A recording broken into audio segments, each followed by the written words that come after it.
A presentation of AIT.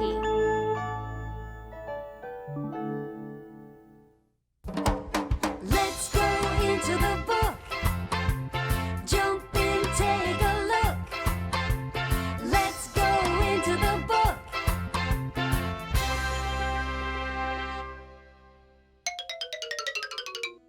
Well, if your fever's that high, I guess you can't do it. But won't you at least try? I'll prop you up in a chair and you can just... Hello? Hello? Well, that's it. Most of the technical crew and 2 of our main actors have the stomach flu. We open our play Hansel and Gretel tonight. Every seat is sold out. What are we gonna do? Just relax, Artie. It'll be okay. How can I relax? My career is on the line. I think I'll panic. Yes, this situation definitely calls for panic. Unless you have some sort of magical solution. It's not magic, but I think I know where we can find help. Oh, really? Where? Good morning, readers. Today we are going to have book clubs. I'd like you to get in the groups that you've been working in this week. I'm going to be visiting your group, listening to how you're using the strategies to help you understand. I'm going to also give you this card and use this to remind you of the strategies and also help jumpstart your discussions. All right, find your stories in a comfortable spot and have fun discussing.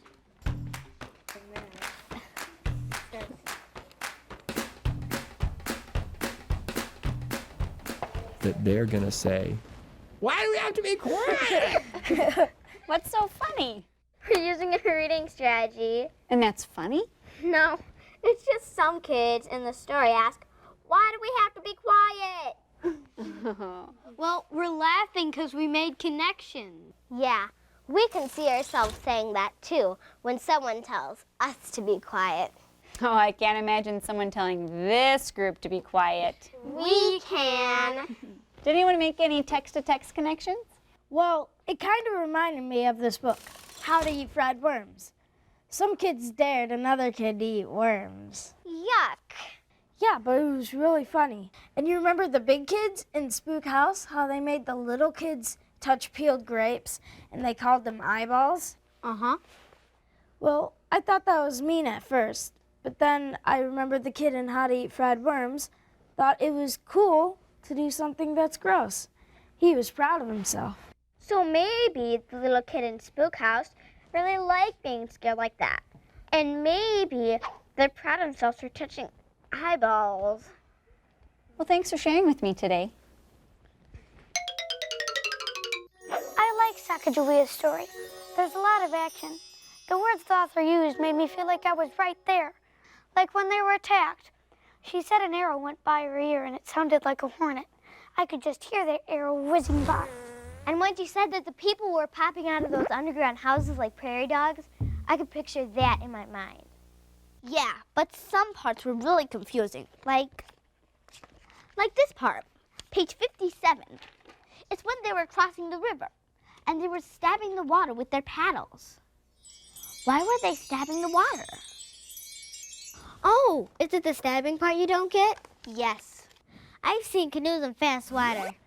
Like in the Olympics, they have to stick the paddles in really hard. So I pictured it like this. Stab, stab, stab. Wow, you're having a great book discussion. What other strategies are you using? Evaluating. It's a great story. My favorite character was Sacagawea. I felt like I got to know her from when she was a little girl to when she was old. I'm glad we got to hear the story from her point of view. And I don't think Lewis and Clark could have done half this stuff without her help. Here's a part I liked. The men tried to ignore them, but they frequently looked beyond the glow of the campfires at the eyes glinting in the firelight. The authors are saying that wolves were circling the camp. I infer that the men were scared. Why do you infer that? You have to picture it in your mind. Eyes glinting in the firelight would look scary. And it says that the men kept looking at the wolves, even though they tried to ignore them. The men must be afraid. I sure would be. But I don't think Sacagawea was. I noticed that my thinking is changing. How is it changing? I used to think that Lewis and Clark were these total heroes that did this amazing voyage all by themselves. But now I realize they had a lot of help. Now I'm kind of more interested in Sacagawea. I'm hearing some very thoughtful discussions. Let's come on over to the carpet and report out. Today we're going to continue working with our fractured fairy tales. You have all chosen a different version of Hansel and Gretel, so let's do some reading. Find a spot with your partner or grab a reading buddy. And now that you're so good at using your strategies, let's use them to get into the story. All right, let's go.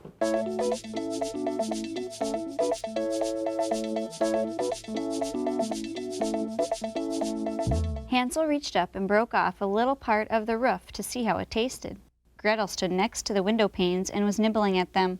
Then a gentle voice called out from inside, "Nibble, nibble, little mouse, who is nibbling at my house?" And the children answered, "The wind, the wind." What happened to Mrs. Pingel? I think she went into the book. Whoa! What are we gonna do? She might need our help. Yeah, let's go after her. But how? Just start reading the book. Yeah. Hey, you must be the substitute stagehands. I'm glad you're here. Well, actually, we're looking for someone. We don't have time for that. The curtain goes up in 15 minutes. You're in charge of the lights. I need you up at the lighting console now. Have you ever run a computer-controlled lighting system before? Sure, in kindergarten. Really? He's just kidding. Oh, boy. Well, here's the manual. Do the best you can. Wear the headset so you can talk to the stage manager. Wait, have you seen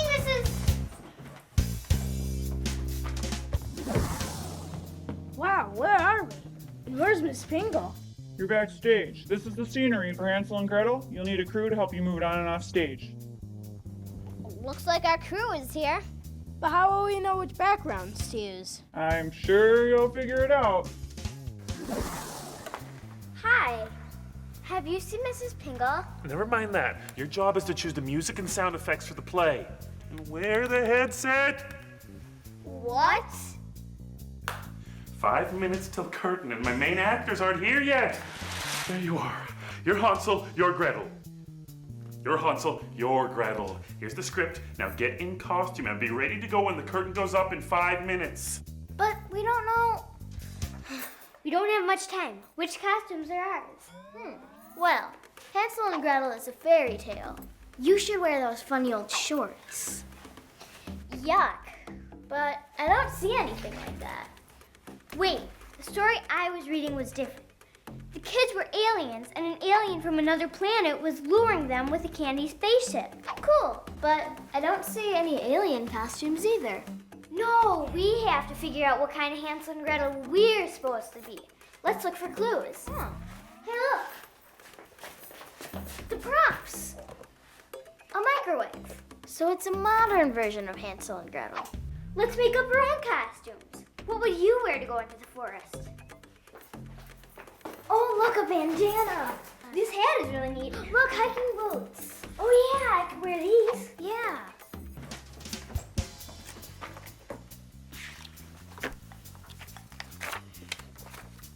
It's no use. We can't read all this.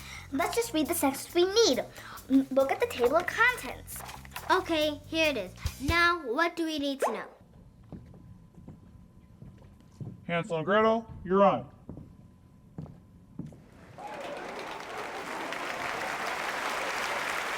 Okay, let's summarize the main points.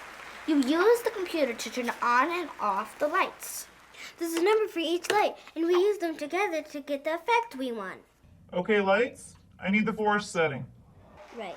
We need the forest light setting. What? Time out! Okay, that's helpful.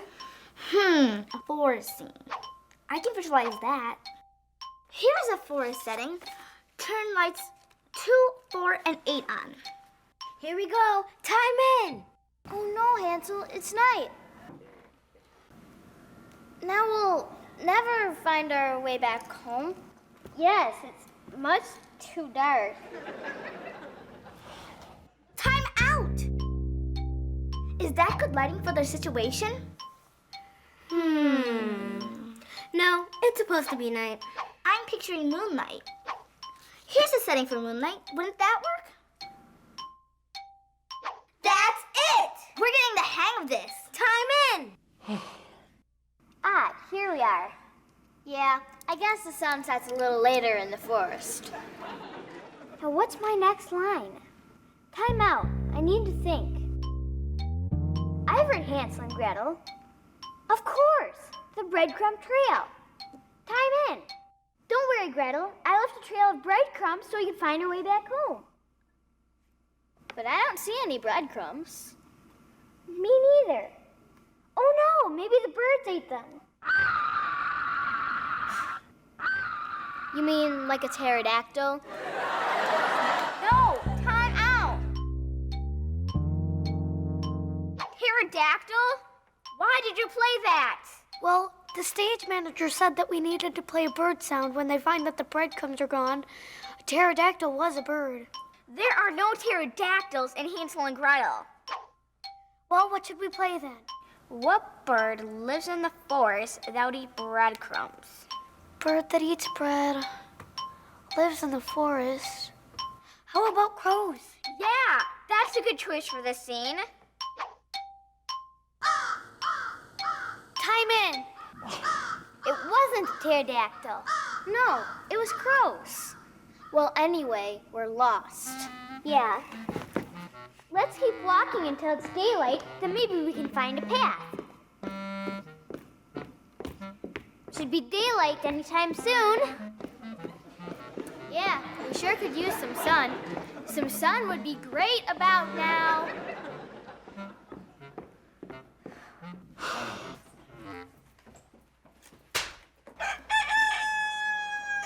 A rooster! It must be morning. Oh, look, Hansel, over there. It's a house. Got it. We need a house backdrop. Crew, take that house in.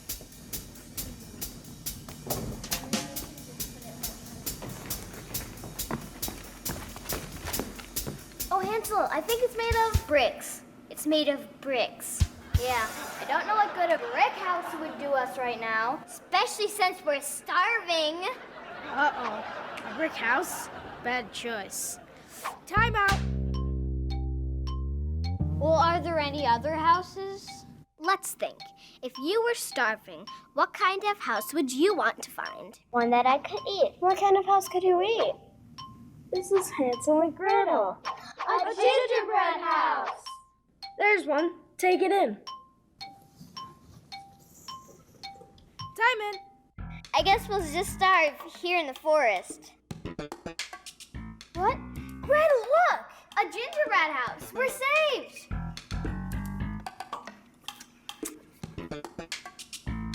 Sugar windows, my favorite.